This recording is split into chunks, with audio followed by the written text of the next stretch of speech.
તો સ્વાગત છે તમારું અમારી ચેનલમાં। આગામી દિવસોમાં ખૂબ જ મોટી હલચલ થવાની છે સૌરાષ્ટ્ર ગુજરાત માટે। બંગાળની ખાડી અને અરબ સાગરમાં શું ચિંતાનો વિષય છે કે થશે ફાયદો, તે જાણવા માટે વિડીયો પૂરો જોવા વિનંતી। મિત્રો, તમે જોઈ શકો છો એક યુએસી એટલે કે નબળી સિસ્ટમ છે એ શ્રીલંકાની આસપાસ કેન્દ્રિત છે। જો કે આ સમયે છે એ 0 ડિગ્રી એટલે કે ભૂમધ્ય રેખા આસપાસ છે સિસ્ટમ કેન્દ્રિત હોય છે। શું તેના હિસાબે છે આ સિસ્ટમ છે એ વાવાઝોડા સ્વરૂપે ફેલાશે કે નહીં તેને લગતી મહત્ત્વની વાત કરીશું મિત્રો। ડે બાય ડેનું આપણે દરરોજની ફોરકાસ્ટ જોશું માટે આપણે વિનંતી કે વિડીયો નિરાતે અને પૂરો જોવા વિનંતી। તારીખ 9ની વાત કરીએ તો આ સિસ્ટમ છે થોડી મજબૂત થશે અને શ્રીલંકાથી થોડી પશ્ચિમ તરફ છે એનું સેન્ટર ખસશે મિત્રો। પરંતુ હજુ ઘણા દિવસો સુધી આ સિસ્ટમ ત્યાં જ રહેશે। ત્યારબાદ આપણે તારીખ 10ની વાત કરીએ તો 10ની તારીખની સ્થિતિ એ તમે જોઈ શકો છો યુએસી છે એ ધીમે ધીમે સંપૂર્ણ રીતે ગોળ થવા લાગ્યું છે, એટલે કે એની આસપાસ પવનો છે એ સારા એવા છે એ વર્તુળાકાર સ્વરૂપે ફરી રહ્યા છે। જોઈ શકો છો તમે આ રીતે જ્યારે પણ સિસ્ટમ થાય છે ત્યારે વરસાદ આપતો શરૂ થઈ જાય છે। આ સિસ્ટમ વરસાદ આપવાનું શરૂ કરી દે છે, એટલે કે 10 તારીખથી આ સિસ્ટમ છે એ શ્રીલંકા તેમજ સાથે સાથે વાત કરીએ તો તમિલનાડુ અને કેરળના વિસ્તારોમાં છૂટો છવાયો ગાજવીજવાળો વરસાદ આપશે મિત્રો। અને અંદમાન નિકોબારની આસપાસ પણ હાલ ગાજવીજવાળો વરસાદ જોવા મળી રહ્યો છે। પ્રી મોન્સૂન એક્ટિવિટી સ્વરૂપે ત્યાં પણ વરસાદ છે જોવા મળશે। તારીખ 11ની વાત કરીએ મિત્રો તો 11 તારીખના રોજ આ સિસ્ટમ છે હજુ પણ શ્રીલંકાની આસપાસ રહેશે।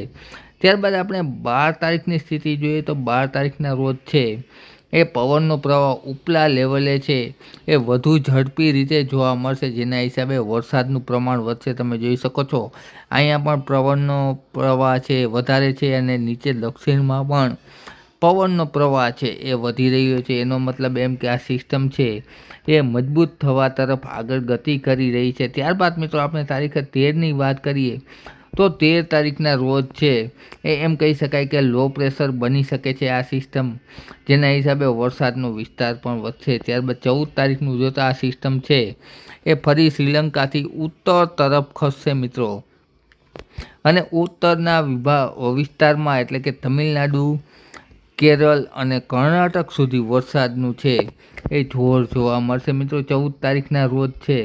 ત્યારબાદ આપણે તારીખ 15ની વાત કરીએ તો 15ના રોજ છે સિસ્ટમ છે તમિલનાડુ સુધી પહોંચી જશે। તમે જોઈ શકો છો સિસ્ટમનું સેન્ટર છે એ 15 તારીખના રોજ તમિલનાડુ સુધી પહોંચશે। જ્યારે 16 તારીખની વાત કરીએ તો આ સિસ્ટમ સીધી અરબ સાગર તરફ છે ગતિ કરશે। ટૂંકમાં સિસ્ટમનો ટ્રેક જોઈએ તો તારીખ 10થી છે એ આવી રીતે ગોલાઈ મારી વળાંક લઈ અને છેટ અરબ સાગરના દરિયાકાંઠા સુધી પહોંચે છે મિત્રો।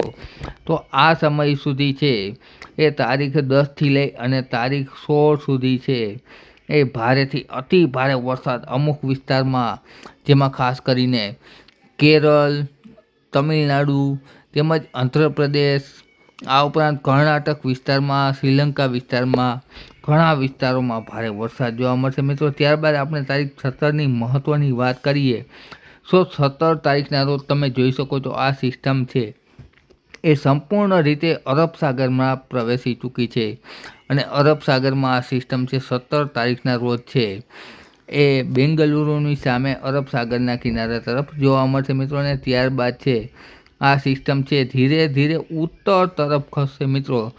17 તારીખના રોજ તમે હાલની લેટેસ્ટ અપડેટ પ્રમાણે જોઈ શકો છો ગોવાની આસપાસ કેન્દ્રિત છે। ટૂંકમાં કહીએ તો અરબ સાગરમાં જ્યારે પણ સિસ્ટમ આવશે ત્યારે સીધી નજર છે એ ગુજરાત તરફ જોવા મળશે અને ગુજરાત માટે સાવચેતીનું એમ કહી શકાય કે ઘંટી વાગશે સાવચેત રહેવા માટે।